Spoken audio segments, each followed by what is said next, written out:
আসসালামু আলাইকুম রহমতুল্লাহ। ওয়ালাইকুম আসসালাম রহমতুল্লাহ বরকাতুহু। বলেন। জি শায়েখ, আমার একটা আমরা অনেক সময় সূরা পড়ি, যে সূরার প্রথমে তো আউযুবিল্লাহি মিনাশ শাইতানির রাজিম বিসমিল্লাহ বলা, কিন্তু আমি যদি একই সূরা 10 বার পড়ি, তাহলে আমাকে প্রতিবারই আমার বিসমিল্লাহ বলতে হবে, নাকি প্রথমবার বললেই চলবে? আর একটা বিসমিল্লাহ প্রত্যেক সূরার শুরুতে বলতে হবে, একমাত্র সূরা তওবা ছাড়া। সূরার শুরু থেকে পড়লে, সূরার যদি ভিতর থেকে পড়েন তখন প্রথমবারে শুধু আউযুবিল্লাহ। বুঝতে পেরেছেন?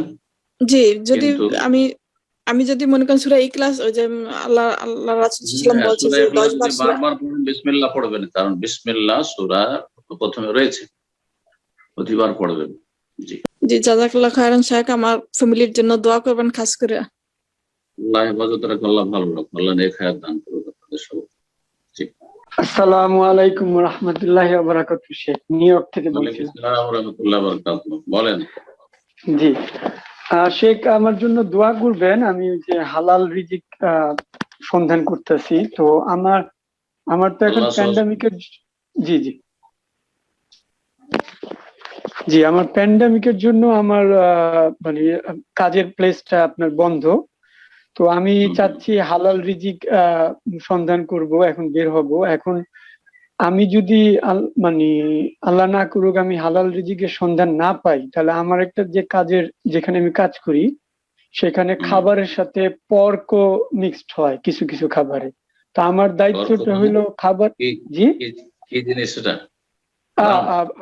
শুকর শুকর হারাম জিনিস। জি, ওই যে চিকেন মানে মুরগি, গরু, শুকর, ফিশ সবকিছুই বিক্রি হয়। তা আমার দায়িত্বটা হইলো আপনার এটা ডেলিভারি দেওয়া, সার্ভ করা আর ক্লিন করা। তাহলে এটা কি আমার জন্য জায়েজ হবে? ডেলিভারি মানে ওই শুকুরটাও ডেলিভারি দিতে হয়? হ্যাঁ, খাবার খাবার। হ্যাঁ, মানে শুকুরের খাবারও ডেলিভারি দিতে হবে, এই তো? হ্যাঁ আর সাফ করতে হবে? হ্যাঁ, এটা আমি খাবারটা দিয়ে দিব।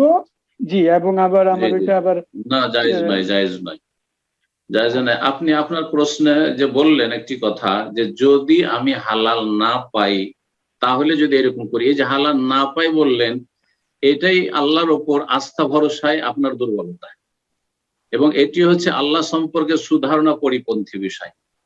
আল্লাহ সম্পর্কে হোসনে জান সুধা, যে যেমন ধারণা রাখবে তাকে আল্লাহ ওইরকম দেবে।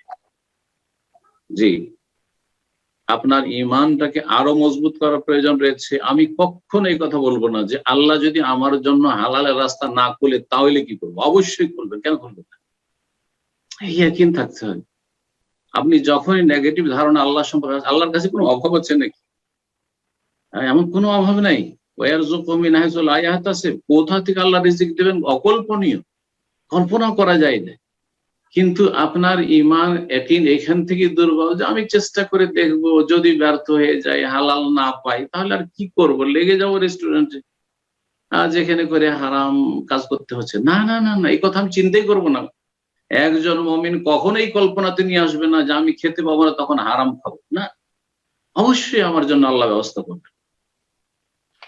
যে আল্লাহ রাব্বুল আলামিন কূপ থেকে উঠাইতে পারেন ইউসুফ আলাইহিস সালামকে, আর তার রাজত্বে নেতৃত্বে পৌঁছে দিতে পারেন, যে আল্লাহ রাব্বুল আলামিন সবচেয়ে বড় জালেমের ঘরে, এবং সে এই মুসা আলাইহিস সালামের তলাশে ছিল, তলাশে হাজার হাজার ছেলে সন্তানকে হত্যা করেছে, কিন্তু মুসাকে হত্যা করতে পারেনি।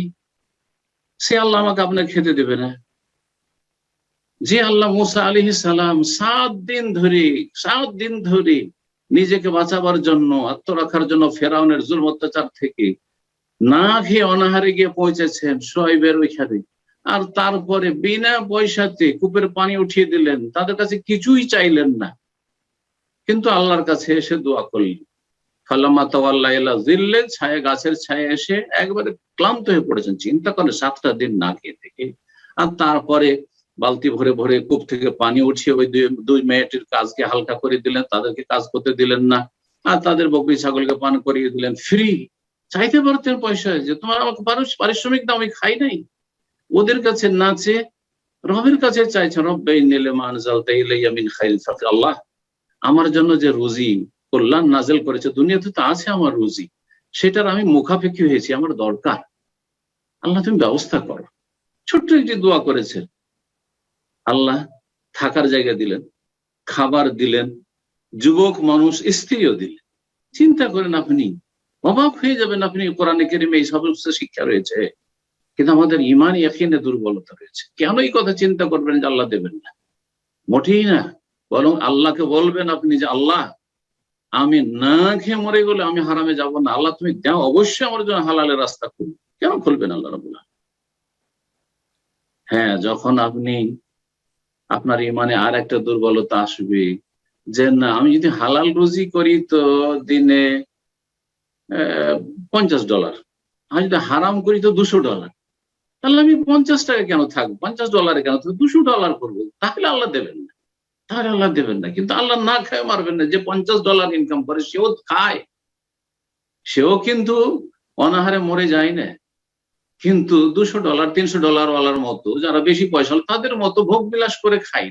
কিন্তু আলহামদুলিল্লাহ তাদের অন্যদিক থেকে আল্লাহ বারাকা দিয়ে থাকেন হালাল খাওয়ার জন্য, যে তারা রোগ মুক্ত, বালা মুসিবত মুক্ত, তার অপচয় মুক্ত, শয়তানের গুমরাহি থেকে মুক্ত। যে হারাম খাচ্ছে সবগুলিতে ডুবে আছে।